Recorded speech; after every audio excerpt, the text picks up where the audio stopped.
जी हाँ, खंडवा शहर की एकमात्र पेंट की दुकान जो है भारत सरकार द्वारा ISO प्रमाणित, जहां आप पाएंगे एशियन पेंट्स और ड्यूलेक्स पेंट्स की सारी रेंज और भारतीय रेलवे में लगने वाला एपॉक्सी पेंट्स। साथ ही हमारे यहाँ वाटरप्रूफिंग केमिकल की सारी रेंज उपलब्ध है और मकान में लगने वाले दीमक का काम भी किया जाता है। अधिक जानकारी के लिए संपर्क करें राजा पेंट्स, बॉम्बे बाजार, खंडवा। और आज के विषय पर क्या जानकारी देना है? हम अखिल भारत हिंदू महासभा के सभी सदस्यगण हैं और पदाधिकारी लोग हैं। मेरा नाम श्याम नाफड़े है, नगर अध्यक्ष हूँ। और हम इस कलेक्टर ऑफिस में यहाँ पे कलेक्टर महोदय को ज्ञापन देने आए थे, जिसका विषय था कि तमिलनाडु में एक जिला है अयानपुथुर, जिसमें त्रिंची गांव में श्री राम जी का पुतला दहन किया गया। 30 सितंबर 2025 को वहाँ पे पुतला दहन किया गया।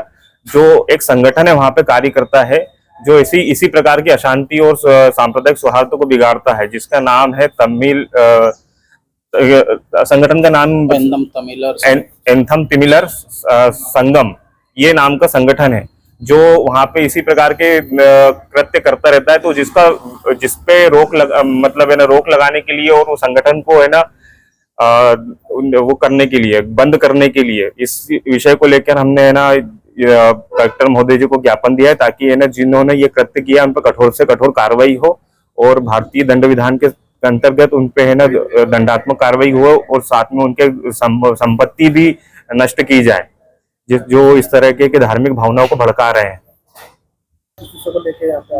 आज अखिल भारत हिंदू महासभा जिला खंडवा की जो टीम है यहाँ पर ज्ञापन देने आई है। विषय है कि राम जी के देश में राम जी का अपमान हो रहा है। तमिलनाडु में आज हम जिस दुर्भाग्यपूर्ण घटना का ज्ञापन लेकर यहाँ पर आए, पूरे देश की हिंदुओं की भावनाओं को आहत करने का काम एक पेरियारवादी संगठन एंथम तमिलर संगम नाम का एक संगठन है, जिसने तिरुचिरापल्ली तिचरी में जाकर राम जी के पुतला बनाया, उसको चप्पलों से पीटा और फिर उसको दहन कर दिया। ये बहुत ही दुर्भाग्यपूर्ण और शर्मनाक घटना है।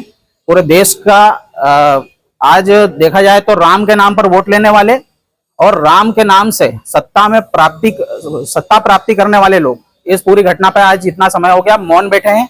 गिने चुने लोगों की प्रतिक्रिया आई है। ऐसा सन्नाटा पसरा हुआ है देश में जैसे कुछ हुआ ही ना हो।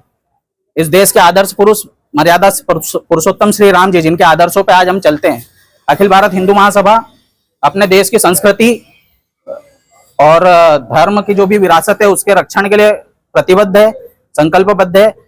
और इसी नाते हम भारत के हिंदुओं का नेतृत्व करने वाले संगठन होने के नाते आज हम उस आवाज को उठा रहे हैं। हम अपना विरोध और आक्रोश व्यक्त करते हैं इस ज्ञापन के माध्यम से। और सरकार से हमारी मांग है कि ऐसे जो पेरियारवादी संगठन है जो भारत की एकता और अखंडता के लिए खतरा है, इनकी फंडिंग की जांच हो, इन पे स्थायी प्रतिबंध लगाया जाए और इनकी जो भी अवैध संपत्ति, जिससे भी इनको धन स्रोतों की जांच हो और इनकी संपत्ति को धराशायी किया जाए।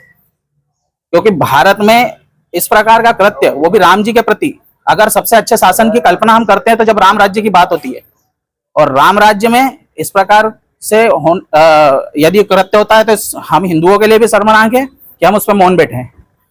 हम तो मांग करते हैं हिंदू समाज से और आपके माध्यम से आह्वान कर रहे हैं कि प्रत्येक कोने से, देश के कोने से इस कृत्य के विरोध में आवाज उठे और हिंदू अपने अस्मिता की और अपने धार्मिक विरासत की मान बिंदुओं की रक्षा के लिए मुखर होकर आगे आए।